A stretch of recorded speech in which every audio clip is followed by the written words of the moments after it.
Olá, turma, tudo bem? Vamos estudar agora História. Pega lá seu livro. Vamos fazer das páginas 238 até 243. E na ficha, vamos fazer da 127 até a 130, ok? Vamos lá. Nós falamos nas últimas aulas de História sobre a vida no campo, na zona rural. Hoje nós vamos falar sobre a vida na cidade, ou seja, na zona urbana, ok? Vamos lá? Já abriu seu livro na página 238? Hoje, a população do Brasil, a maioria das pessoas estão nas cidades.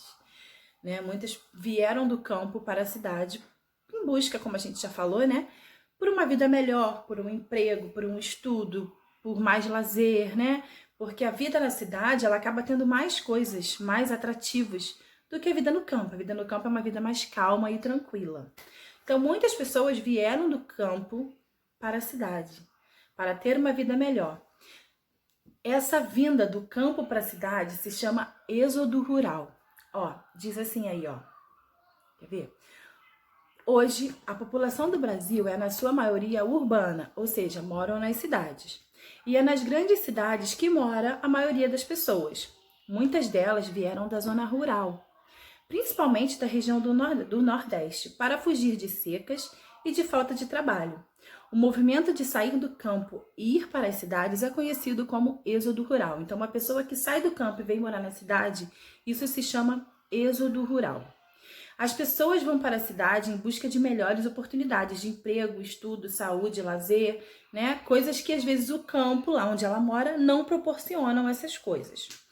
Existem diferentes tipos de cidades. Tem as cidades grandes, como a nossa, do Rio de Janeiro, e existem cidades menores, Nas cidades grandes, a movimentação é muito maior. Essa imagem aí, a segunda imagem, é o trânsito de São Paulo, que é uma cidade grande também. Então, na cidade grande, costuma-se ter muito trânsito, porque tem muita movimentação, tem muita concentração de pessoas, E geralmente, cidade grande também tem muitos prédios. E cidades menores, como essa da imagem de baixo, olha, essa terceira imagem, já são casas menores ou prédios menores, somente de 2 andares, Que são cidades com menos trânsito, menos concentração de pessoas. Aí, no número 1, pergunta assim, marque com X as características da sua cidade, do Rio de Janeiro. Tem muitos prédios na cidade? Tem, Nossa cidade é uma cidade grande, costuma ter muitos prédios. Então pode marcar, tem muitos prédios. Tem poucos prédios? Não. As ruas têm muito movimento de veículos? Tem, não tem, gente? Tem. Aí as ruas têm pouco movimento? Não. Então você vai marcar a primeira e a terceira. Às vezes a rua em que você mora é uma rua mais tranquila, Porque é uma rua secundária. Mas com certeza tem ruas que são muito movimentadas. A rua da nossa escola, por exemplo, é uma rua bem movimentada, Que tem que ter cuidado para atravessar. Agora na página 239. Tem aí a rotina de uma família, Cada família tem a sua rotina. Leia o texto que descreve a rotina de Glória, uma criança de 9 anos que mora na cidade de São Paulo. Eu vou ter que ler para a gente poder responder. Me acompanha aí. Tá aí escrito nessa folha de caderno, Vou até pegar porque tá pequeno. Eu moro com meu pai, minha mãe, meus 2 irmãos em um apartamento no bairro Pedreira, em São Paulo. Minha mãe trabalha como secretária em uma empresa no centro da cidade e precisa sair muito cedo de casa para trabalhar. Demora quase 2 horas de ônibus para ela chegar ao trabalho. Meu pai é taxista e trabalha no período da tarde e da noite. Como estudamos à tarde, é ele quem cuida da gente e leva para a escola depois do almoço. De manhã, gosto de fazer as tarefas da escola e brincar com meu cachorrinho fofo. Também ajuda a enxugar a louça e guardar os brinquedos que deixamos espalhados pela casa. Eu e meus irmãos estudamos em uma escola bem perto da nossa casa, então vamos a pé. Depois da escola, brincamos um pouco com os amigos do prédio. À noite, ficamos com minha mãe, que prepara o jantar e sempre conta uma história antes de dormir. Então essa é basicamente a rotina da Glória. Agora vamos responder. Número 1. Cite 3 atividades que a Glória realiza. A gente falou em várias atividades, Você pode escolher algumas. Ela faz a lição de casa, ela brinca com o cachorro, ela ajuda o pai a lavar a louça. Ela estuda, Ela vai para a escola. ela brinca com os amigos do prédio, ela ouve histórias da mãe, né? Pode escolher 3 dessas atividades e escrever aí. Número 2. Por que a mãe de Glória precisa sair muito cedo do trabalho? Porque ela mora distante, né? Ela mora longe do trabalho. E ela acaba levando muito tempo para chegar lá. Pode ser também que tenha trânsito, às vezes, além de ser longe, tem trânsito, aí acaba o trajeto ficando mais distante, mais demorado, né? É a mesma distância, mas demora mais para chegar. E isso acontece com muita gente, né? Tem muita gente, não sei se vocês conhecem, mas assim, que trabalha no centro da cidade, que tem que sair de casa bem cedo para conseguir chegar, né? Porque é longe de onde você mora. Número 3. O bairro em que a família de Glória mora é localizado, primeiro, próximo à região central da cidade, ou segundo, distante à região central da cidade. Distante, né? Tanto que ela demora muito para chegar no trabalho. Terminou? Vira a página, 240. Periferia e outros espaços marginalizados. Vamos lá? Nas cidades, as pessoas moram em diferentes bairros. Alguns são bem localizados e têm infraestrutura adequada. Como escola, infraestrutura é o que tem no bairro. Escolas, mercado, posto de saúde, policiais, rede de esgoto, água encanada, infraestrutura que o bairro tem. Ruas asfaltadas, opções de lazer, iluminação pública, transporte público. Então, existem bairros que têm de tudo isso. São bairros que possuem uma boa infraestrutura, são bairros bem localizados. No entanto, a população mais pobre da cidade mora nas periferias. Geralmente, elas são mais afastadas do centro, que tem pouco ou nenhum acesso à infraestrutura, o que resulta na desigualdade social. O que é a desigualdade social, gente? Quero que vocês entendam isso. Desigualdade social é quando algumas pessoas têm muito e outros têm muito pouco. Algumas pessoas ganham muito no trabalho e outros ganham muito pouco. Alguns moram muito bem, têm casas maravilhosas ou apartamentos maravilhosos, e outros moram num barraco. Isso é desigualdade social. É quando parte da população tem muito, parte da população vive muito bem e outra parte vive muito mal, porque tem pouco dinheiro, não consegue ter uma vida, né, mais digna, não consegue ter tudo que gostaria de ter. Isso é desigualdade social. Aí nessa imagem, ó, com a lupa na mão, tem uma imagem aí, ó. Nós vemos lá atrás prédios, né, bonitos, e na frente nós vemos uns barraquinhos, né, umas casas bem simples. Aí nós estamos vendo desigualdade social, ó, bem do ladinho uma da outra. Né, as pessoas lá de trás, com certeza, possuem um pouquinho mais de dinheiro, a gente não precisa dizer que eles são ricos não, tá? Possuem um pouquinho mais de dinheiro e têm condições de comprar uma casa, um apartamento. E vivem melhor. E as pessoas dessa imagem mais na frente, né? São pessoas menos favorecidas, que não têm trabalho ou que ganham muito pouco no seu trabalho e não conseguem comprar uma casa boa para se morar. Vamos responder aí, ó. Com base na imagem, converse com seus colegas e responde. Não tem como a gente conversar, né? Vamos falar aqui, ó. 1. Quais as características dos moradores de cada bairro retratado na imagem? Ó, aí tem o nome dos bairros na legenda. Bairro Morumbi é o que está ao fundo, onde tem os prédios. E bairro Paraisópolis é o que está na frente. E aí? Quais as características das moradias de cada imagem? Então, no bairro Morumbi, né, são apartamentos que provavelmente têm elevadores, né? São amplos, devem ser grandes, tem cozinha, quarto, tem tudo direitinho, né? Então, e o bairro Paraisópolis, né, são moradias pequenas, mais simples, que não tem nem muito acabamento, né? Parece que estão no tijolo mesmo, não tem a pintura, né? Então essa é a característica de cada um. O do bairro Morumbi são moradias mais estruturadas, né? E do bairro Paraisópolis são moradias simples, sem muito acabamento. Número 2. Por que há essa diferença? E aí? É o que a gente acabou de falar, desigualdade social, né? No bairro Morumbi moram as pessoas mais favorecidas e nesse bairro Paraisópolis moram os menos favorecidos, né? Pessoas que não podem pagar por uma moradia melhor, pessoas de baixa renda, de menor renda. E número 3, O que é uma moradia adequada?